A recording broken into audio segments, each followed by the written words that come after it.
Hi friends, പത്തനംമാറ്റിൻ്റെ ഇന്നത്തെ episode start ചെയ്യുമ്പോൾ Nandu sit ഔട്ടിൽ ടെൻഷൻ അടിച്ച് ഇങ്ങനെ നോക്കിയിരിക്കുകയായിരിക്കും. അപ്പോഴായിരിക്കും അനിയും കൂട്ടി ആദർശും നയനയും വരുന്നത്. അങ്ങനെ കാറിൽ നിന്ന് അനിയെ പുറത്തെടുക്കുമ്പോഴത്തേക്കും നന്ദു ഓടി വന്നിട്ട് എന്ത് പറ്റിയെന്ന് ചോദിക്കുമ്പോൾ ആദർശ് പറയുന്നുണ്ട്, എല്ലാവരും ഓരോന്നും മനസ്സിൽ വെച്ച് പെരുമാറിക്കോളും, അവസാനം ഇങ്ങനെയൊക്കെ കാണിച്ചാൽ മതിയല്ലോ എന്ന് പറഞ്ഞ് അനിയേയും കൂട്ടി അകത്തേക്ക് പോകും. ലഭിച്ച കാര്യം നയന നന്ദുവിനോട് പറയുകയാണ്.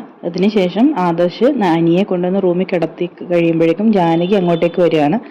എന്നിട്ട് ജാനകി ചോദിക്കുന്നുണ്ട്, ഇവനിത് എന്ത് പറ്റിയെന്ന് ചോദിക്കുമ്പോൾ ആദർശ് പറയുന്നുണ്ട്, അവൻ നല്ലപോലെ മദ്യപിച്ചിട്ടുണ്ട്, അവൻ്റെ മനസ്സിൽ ഒരു പെൺകുട്ടിയോട് സ്നേഹം ഉണ്ടായിരുന്നു, അത് നന്ദുവാണെന്നറിയാൻ ഞാൻ വൈകിപ്പോയി എന്ന് പറയുമ്പോൾ ജാനകി ദേഷ്യത്തോടെ പറയുന്നുണ്ട്, അതെനിക്ക് നേരത്തെ അറിയായിരുന്നു, അവളെ എൻ്റെ മോനെ വശീകരിച്ചെടുത്തത്. അപ്പോൾ ആദർശ് പറയുന്നുണ്ട്, അങ്ങനെ വശീകരിച്ചെടുത്തതാണ്, അവൻ ഇത്ര സങ്കടപ്പെടേണ്ട ആവശ്യമില്ലല്ലോ.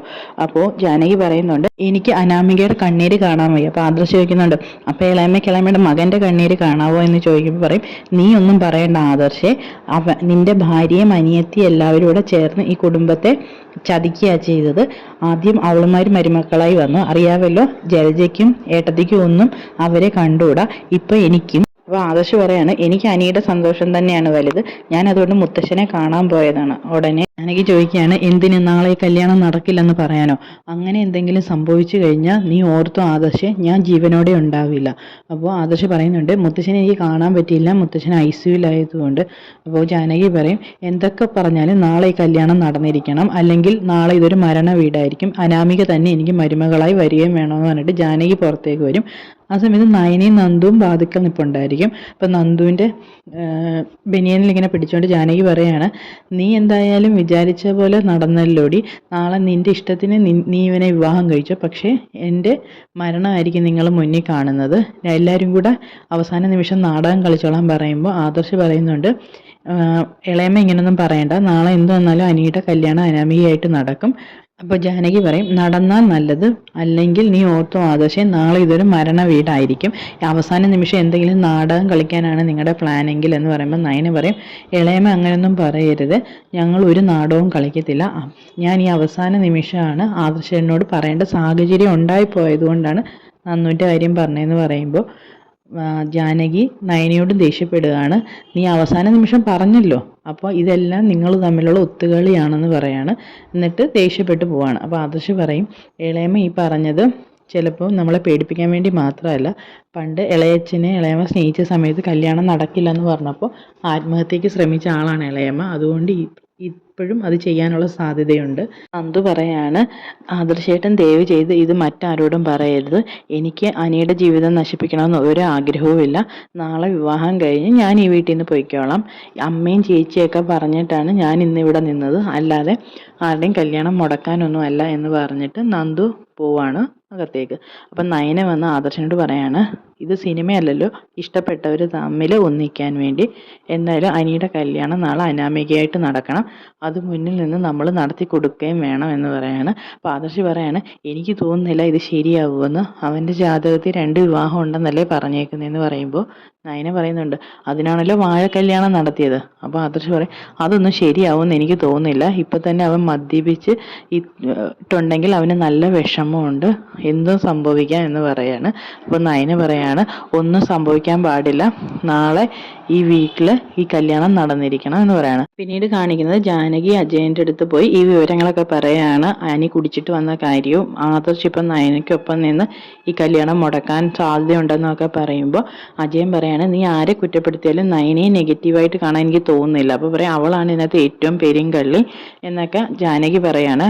അപ്പോൾ അജയൻ പറയണേ, എന്തായാലും നാളത്തോടെ ഈ പ്രശ്നത്തിനൊരു അവസാനം ഉണ്ടാവുമല്ലോ, അവൻ്റെ വിവാഹം കഴിയുമ്പോൾ, അതുവരെ നമുക്ക് ക്ഷമിക്കാമെന്ന് പറയുമ്പോൾ ജാനകി പറയുന്നുണ്ട്, എനിക്ക് തോന്നുന്നില്ല ഈ പ്രശ്നം ഇവിടെ കൊണ്ട് അവസാനിക്കുമെന്ന്, അവൻ്റെ ജാതകത്തിൽ 2 വിവാഹം ഉണ്ടെന്നൊക്കെ പണ്ഡിറ്റിനെ കൊണ്ട് പറയിച്ചില്ലേ, അത് വാഴക്കല്യാണം നടത്തിയത് കൊണ്ടൊന്നും മാറുമെന്ന് തോന്നുന്നില്ല, അവരിനിയും പ്രശ്നങ്ങൾ ഉണ്ടാക്കുമെന്ന് പറയാണ്. പിന്നീട് കാണിക്കുന്നത് നന്ദു റൂമിൽ കരഞ്ഞുകൊണ്ടിരിക്കുകയാണ്. അപ്പോൾ നയന വന്നിട്ട് നന്ദുവിനോട് പറയുന്നുണ്ട്, എൻ്റെ മോൾക്ക് വിഷമിക്കാൻ പാടില്ല, നമുക്ക് 3 പേര് ഒരു വീട്ടിലേക്ക് മരുമക്കളായി വരുന്നത് ശരിയായ കാര്യമല്ല, അതുകൊണ്ട് ഇളയമ്മയുടെ ഇപ്പം നീ അവനെ വിവാഹം കഴിച്ചാൽ നമുക്ക് സന്തോഷം ഉണ്ടാവും. പക്ഷേ ഇളയമ്മ എന്തെങ്കിലും കടുങ്കൈ ചെയ്താൽ നാളെ നിങ്ങളുടെ ജീവിതത്തിൽ സമാധാനം കിട്ടില്ല.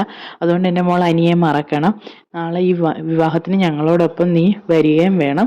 വിവാഹത്തിന് ശേഷം നീ അനിയെ കാണുന്നത് കുറയ്ക്കുകയും വേണമെന്ന് പറയാണ്. അപ്പം നന്ദു അതിനെല്ലാം ശരി വെക്കുകയാണ്. അങ്ങനെ നയന പോവാണ്. അടുത്തതായിട്ട് കാണിക്കുന്നത് നേരം വെളുത്തിട്ട് നമ്മുടെ ജയൻ സിറ്റ് ഔട്ടിൽ ഇരിക്കുകയായിരിക്കും. ആ സമയത്ത് ദേവയാനി അങ്ങോട്ടേക്ക് വന്നിട്ട് ഒരു ജുവലറി കാണിക്കുകയാണ്. എന്നിട്ട് പറയാം, ജയൻ ഈ ജുവലറി കണ്ടോ, 20 പവനുണ്ട്. അപ്പോൾ ജയൻ പറയും, ഇത് നമ്മുടെ ജുവലറിയിൽ നിന്ന് എടുത്തതല്ലേ, ഞാൻ ഇതിൻ്റെ ഫോട്ടോസ് കണ്ടതാണെന്ന് പറയും. പറയും നല്ല ഡിസൈനാണ്, ഇത് ഞാൻ അനാമിക മോൾക്ക് വേണ്ടി എടുത്തതാണ്, 20 പവനുണ്ട് എന്ന് പറയുമ്പോൾ ജയൻ പറയുന്നുണ്ട്, നമുക്ക് മരുമക്കളെല്ലാം ഒരുപോലെ ആയിരിക്കണം. ആദർശും അനിയും നിനക്ക് ഒരുപോലാണെന്നറിയാം, നമുക്ക് ഒരുപോലാണെന്നറിയാം. പക്ഷേ അപ്പോഴും ആദർശിൻ്റെ ഭാര്യയെ പുറകോട്ട് നിർത്തുന്നത് ശരിയാണോ എന്ന് ചോദിക്കുമ്പോഴേക്കും ദേവയാനി പറയുന്നുണ്ട്, അവളെ ഞാൻ മരുമകളായിട്ട് കൂട്ടിയിട്ടില്ല, അനാമിക തന്നെയാണ് എനിക്ക് വരുന്ന മരുമകൾ. എനിക്ക് വരുന്ന മരുമകൾക്ക് കൊടുക്കാൻ വേണ്ടി ഒരുപാട് സമ്മാനങ്ങൾ ഞാൻ കരുതിയിരുന്നു. അപ്പോഴല്ലേ ഇവൾ കയറി വന്നത്, അതുകൊണ്ട് അതെല്ലാം ഞാൻ അനാമിക മോൾക്ക് കൊടുക്കുമെന്ന് പറയും. അപ്പോൾ ജയൻ ചോദിക്കുന്നുണ്ട്, ഈ ഡിസൈൻ നിനക്ക് നന്നായിട്ട് ഇഷ്ടപ്പെട്ടു അല്ലേ, ഇതാണ് നമ്മുടെ ജുവലറിയിൽ ഇപ്പോൾ എല്ലാവർക്കും വേണ്ട ഡിസൈനും. പക്ഷേ ഇത് ഡിസൈൻ ചെയ്ത ആരാണെന്നറിയാം, ഇത് നയനമോൾ ഡിസൈൻ ചെയ്തതാന്ന് പറയുമ്പോഴേക്കും ദേവയാനി അങ്ങ് വല്ലാത്തതാണ്. അപ്പോൾ പറയും, ഇപ്പം നീ മനസ്സിലായോ, നീ അനാമികയ്ക്ക് കൊടുക്കാൻ വെച്ചിരിക്കുന്ന ഗിഫ്റ്റിൽ നമ്മുടെ മരുമകളുടെ ഒരു കയ്യൊപ്പുണ്ടെന്ന് മനസ്സിലായില്ല എന്ന് പറയുമ്പോഴേക്കും ദേവയാനി ദേഷ്യപ്പെട്ട് അകത്തേക്ക് പോകുമായിരിക്കും. ആ സമയത്തായിരിക്കും നവ്യ ജലജയുടെ അടുത്ത് വന്നിട്ട് ഈ പൂ ഒന്ന് വെച്ച് തന്നെയെന്ന് പറയുമ്പോൾ ജലജ ദേഷ്യപ്പെട്ട് പൂ വെച്ച് കൊടുക്കണം. അപ്പോൾ എല്ലാവരും കല്യാണത്തിന് പോകാൻ ഒരുങ്ങിയിരിക്കും. അപ്പോഴേക്കും ജാനകി അങ്ങോട്ടേക്ക് വന്നിട്ട് പറയും, ജലജയ്ക്ക് വേറെ പണിയൊന്നുമില്ല, അർഹതയുള്ളവർക്ക് ഇതൊക്കെ ചെയ്താൽ പിന്നെയും ഗുണമുണ്ടെന്ന് പറയുമ്പോൾ ദേവയാനി ഇത് കേട്ടുകൊണ്ട് വന്നിട്ട് പറയും, അർഹതയുള്ളവർക്ക് മുല്ലപ്പൂ മാത്രമല്ല, അങ്ങനെ വേറെ പലതും കൊടുക്കണം എന്ന് പറഞ്ഞിട്ട് ഈ മാല കാണിച്ചു കൊടുക്കുകയാണ്. അപ്പോഴേക്കും എല്ലാവരും അനാമികയ്ക്ക് അത് കൊടുക്കും, പല പല ഗിഫ്റ്റ് കൊടുക്കും, അങ്ങനെ ഇങ്ങനെയൊക്കെ പറഞ്ഞ് അനാമികയുടെ കാര്യം ഇങ്ങനെ പുകഴ്ത്തിക്കൊണ്ടിരിക്കുകയാണ്. അപ്പോൾ ജാനകി നവ്യയും നയനയും കുറ്റപ്പെടുത്തി സംസാരിക്കുന്നുണ്ട്. ഇതിനൊപ്പം ജലജ കുറ്റപ്പെടുത്താൻ തുടങ്ങുമ്പോൾ നവ്യ പതിയെ ചെന്ന് ജലജയുടെ ചെവിയിലായിട്ട് പറയും, നിങ്ങൾ ഇവർക്കൊപ്പം തുള്ളാൻ നിൽക്കേണ്ട എന്ന് പറയും. അപ്പോൾ ദേവയാനി ജലജയോട് ചോദിക്കുന്നുണ്ട്, എന്താടി അവൾ പറഞ്ഞത്? അപ്പോൾ ജലജ പറയും, ഒന്നുമില്ല എന്ന് പറയും. എന്നിട്ട് പറയും, ദേവയാനി നവ്യയോട് ചോദിക്കുന്നുണ്ട്, എന്താ നിൻ്റെ അനിയത്തി ഇതുവരെ എഴുന്നേറ്റില്ലേ, മറ്റേ രാവിലെ എഴുന്നേക്കുന്നതാണല്ലോ. അപ്പോൾ ജാനകി പറയും, ഇന്ന് എഴുന്നേക്കാൻ താല്പര്യം ഉണ്ടാവില്ല ഏട്ടത്തി, അങ്ങനെയാണല്ലോ കാര്യങ്ങൾ കിടക്കുന്നത്. അപ്പോൾ പറയും, ആദർശം എഴുന്നേറ്റില്ലേ? അപ്പോൾ ജാനകി പറയും, ആദർശിനോട് അവൾ പറഞ്ഞിട്ടുണ്ടാവും എഴുന്നേക്കണ്ടെന്ന്. അപ്പോൾ നവ്യ ഇത് കേട്ട് ദേഷ്യപ്പെടുകയാണ്.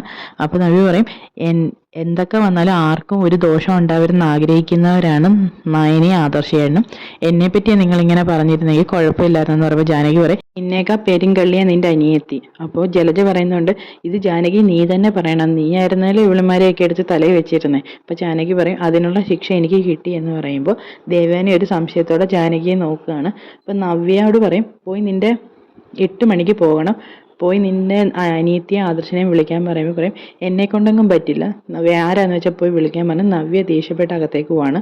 അപ്പോൾ ജലജ പറയുന്നുണ്ട്, കണ്ടോ അവൾക്കൊരു എല്ല് കൂടുതലാണ്. അപ്പോൾ ദേവയാനി പറയും, അതിന് നീയല്ലേ കാരണം, മരുമക്കളെ നിലയ്ക്ക് നിർത്താൻ പഠിക്കണം എന്ന് പറയുകയാണ്. ഇത്രയും കാണിച്ചുകൊണ്ടാണ് ഇന്നത്തെ എപ്പിസോഡ് അവസാനിക്കുന്നത്. ഇഷ്ടപ്പെട്ടാൽ നമ്മുടെ ചാനൽ ഒന്ന് സബ്സ്ക്രൈബ് ചെയ്ത് സപ്പോർട്ട് ചെയ്യണേ പ്ലീസ്.